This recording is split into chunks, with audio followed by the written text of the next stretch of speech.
tonight, the Duke. Many agree that Duke Ellington is Washington, D.C. This is where he was born as Edward Kennedy Ellington and where his career began. As a composer and band leader, he brought jazz to the world. During the Cold War in the 1960s and 70s, he was one of the numerous American jazz artists who traveled to Eastern Europe, the Soviet Union, the Middle East, Africa, Asia, and Latin America. In 1969, President Richard Nixon presented Duke Ellington with the Medal of Freedom. In his 50-year career, Ellington also received the Pulitzer Prize and 13 Grammy Awards.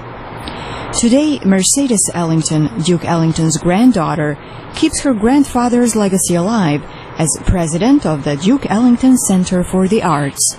The music of Duke Ellington is of such a structure that it crosses generations and it makes puts everybody on an even scale. Duke Ellington used to be very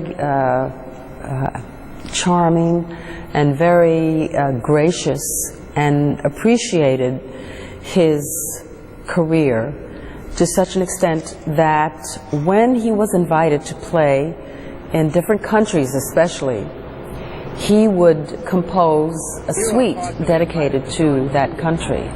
He loved to go to places he was not supposed to go.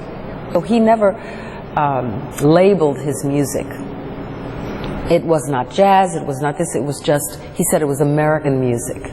Duke Ellington tore down racial barriers, playing to both African American and white audiences, a rarity during those racially divided times. I'm just proving that the commonality between people is one of the things that I think that Ellington wanted to accentuate. He was always on the path of acknowledging what was really happening in the world, but the ideal of people being drawn together through music was his goal.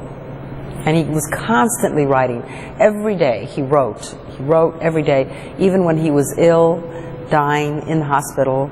There was music paper. He had music paper. He had a piano at the foot of the bed. Mercedes Ellington remembers rare moments spent with her grandfather. We never saw him really because the orchestra was constantly on tour. The only time that we would see them is when they came to New York. They would play at the Apollo. They would play the Rainbow Room. And so we had these intimate family gatherings backstage in the dressing rooms. As a young boy, Duke Ellington was more interested in baseball than in piano lessons. But at that time, people respected and admired musicians. The ladies were drawn to the piano players and the musicians. And so as his interest in the ladies increased, so did his interest in music. So he was driven by music and by women. Duke Ellington started playing the piano at the age of 7, and by the time he was 15, he was already composing. Mercedes Ellington says her grandfather was not really a grandfatherly type. He did not want people to know his age. I think he was vain enough that he didn't want, like all of his lady friends, and certainly some of his fans, to know that he was old enough to have grandchildren. So he asked me to call him Uncle Edward.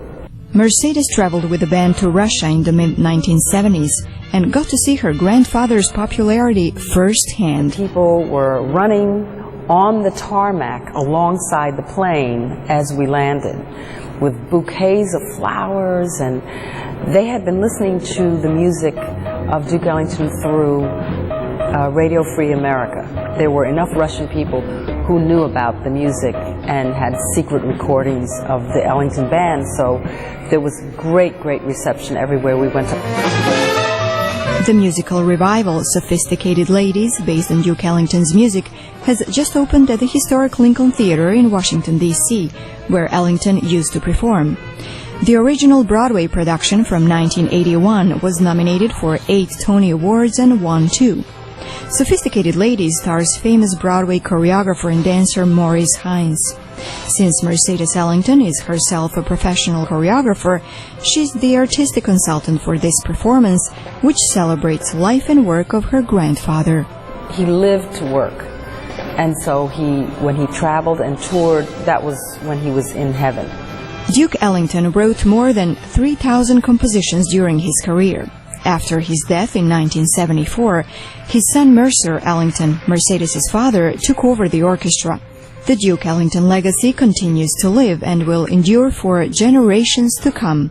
Amra Alirejsovic, VA News, Washington.